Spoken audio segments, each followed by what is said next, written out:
Video में देखो अक्षय कुमार ये बागेश्वर धाम सरकार के पास पहुंचा है। अब गरीबों की तो औकात ही क्या, जब बड़े बड़े अभिनेता नेता पहुंच रहे हैं बागेश्वर धाम सरकार के पास। यानी कि बागेश्वर धाम सरकार पंडित धीरेन्द्र शास्त्री के पास शक्ति तो पक्की है।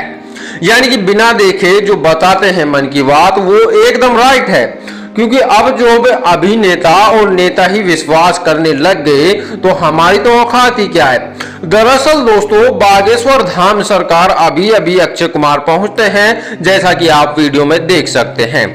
तो दोस्तों अक्षय कुमार जब बागेश्वर धाम सरकार के पास पहुंचते हैं तो भीड़ और ज्यादा हो जाती है, क्योंकि ऊपर से तो बागेश्वर धाम सरकार बैठे थे जिसके पास मिनिमम 10-20 लाख आदमी हमेशा होते हैं पंडाल में।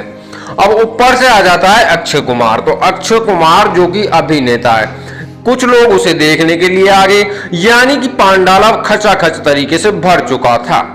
तो दोस्तों अब यहां पर अर्जियां लगाई जाती हैं।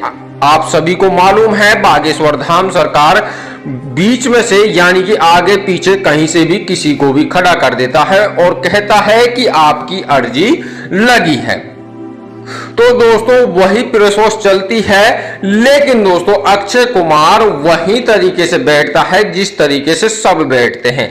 यानी कि वहां कोई भी बड़े छोटे को नहीं देखा जाता, ना पैसे वाले को देखा जाता, वहां पर सिर्फ ये देखा जाता है कि ये हमारा भक्त है।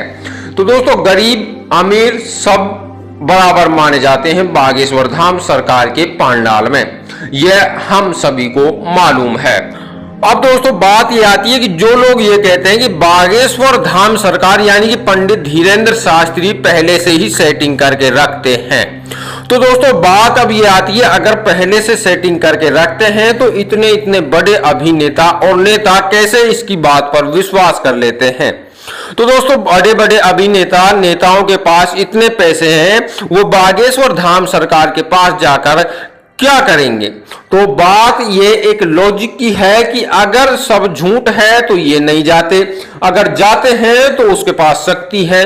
तो दोस्तों अर्जियां लगती हैं और वो बिल्कुल हकीकत होती है, ये सिर्फ बागेश्वर धाम सरकार जानते हैं, हम कुछ नहीं कह सकते।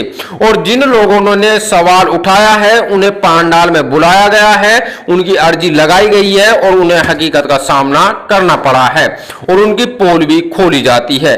अब दोस्तों क्या है क्या नहीं कोई कुछ नहीं जानता कि क्या है इसके पीछे का रहस्य। बागेश्वर धाम सरकार से जब कई इंटरव्यू में पूछा जाता है तो वो सिर्फ ये कहते हैं कि मेरे पास दादा गुरु की शक्तियां हैं, ना मैं कोई भगवान हूं ना मैं कोई साधु हूं, अंधविश्वास बिल्कुल ना फैलाएं और अंधविश्वास करें भी नहीं। ये बात भी बागेश्वर धाम सरकार क्लियर बोलते हैं। अब जब अक्षय कुमार पहुंचते हैं तो वो भी एक गरीब की तरह ही वहां बैठते हैं और सबसे बड़ी बात यह है कि अक्षय कुमार की अर्जी नहीं लगती है, चाहे वो कितना भी बड़ा अभिनेता हो, वहां पर जिसकी अर्जी लगती है उसे ही बुलाया जाता है।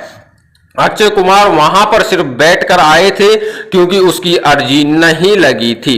अब जब लास्ट में उसे बुलाया जाता है यानी कि बिना अर्जी के, कि जब पता चलता है कि यह एक अभिनेता है तो उसके सम्मान के लिए, यानी कि इतना बड़ा कोई अधिकारी या आदमी पहुंच जाता है तो उसका सम्मान भी जरूरी है। तो यह जानने के लिए दोस्तों जब बागेश्वर धाम सरकार उसे बुलाते हैं तो कहते हैं कि गरीबों की सहायता करो, अगर इतना पैसा तुम्हारे पास है तो गरीबों को जितना दान दो उतना कम है, तो गरीबों की आत्माओं को कभी दुख मत दो। तो यह कहा था अक्षय कुमार से बागेश्वर धाम सरकार ने। तो दोस्तों यह बागेश्वर धाम सरकार की हकीकत कमेंट में जरूर बताएं। धन्यवाद।